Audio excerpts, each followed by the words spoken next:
Remember the Ford Orion or the Vauxhall Belmont? Small saloons have never been very glamorous, but now Mercedes wants to revive this neglected niche with this, the CLA. A car so stylish it might just change the way we think about small saloons. Let's hope so.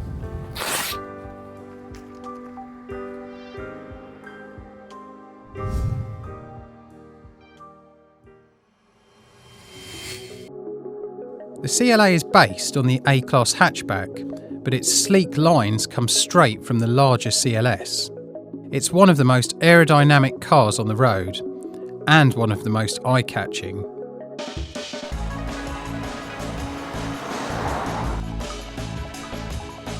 CLA prices start from around £24,500, a hefty £3,000 more than the equivalent A-Class.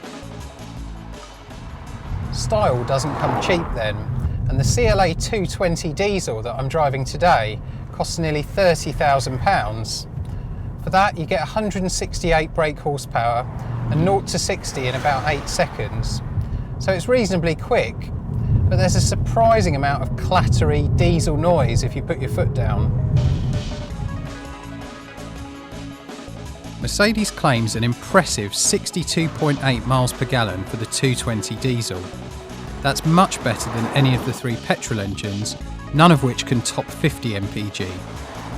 However, the A-Class diesel hatchback fell short of Mercedes figures in our more realistic fuel economy tests. All CLAs come with a 7-speed dual-clutch auto, and while it's not the most quick-witted gearbox, its laid-back character suits this diesel engine well.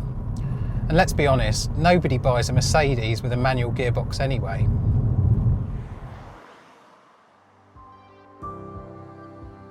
Inside, the CLA feels worthy of its premium price tag.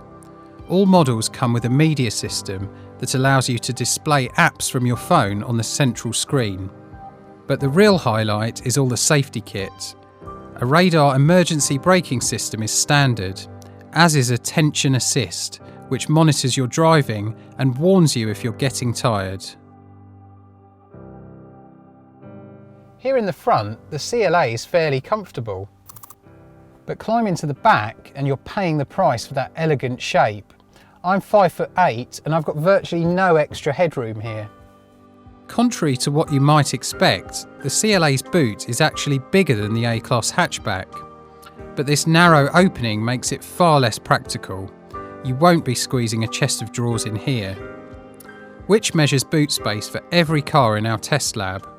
Click the link to find out more about how we test.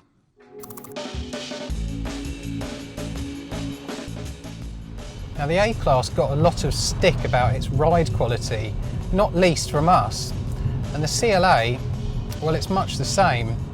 This car is actually fitted with the standard comfort suspension, but on broken up country roads like these, the ride really is quite jarring. It's definitely one to try before you buy.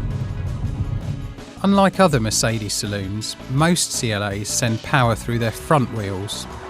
The fact that the car is effectively being pulled rather than pushed may not sound like a big deal, but it means less feedback through the steering wheel and less poise when cornering than a regular Mercedes C-Class, let alone a BMW 3 Series.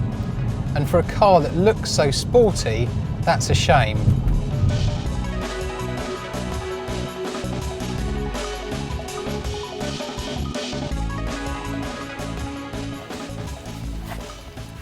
The CLA is far from perfect then. It's expensive, there's not much room in the back, and the ride is rock hard. Despite that, I'm going to take my rational witch hat off for a minute and say that this is still a desirable car. A C-Class at near enough the same price is better, but only a CLA will make your neighbours feel jealous and make you feel special.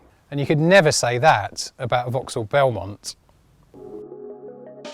Click here to read our first drive of the CLA, or read our full lab test reviews for the Mercedes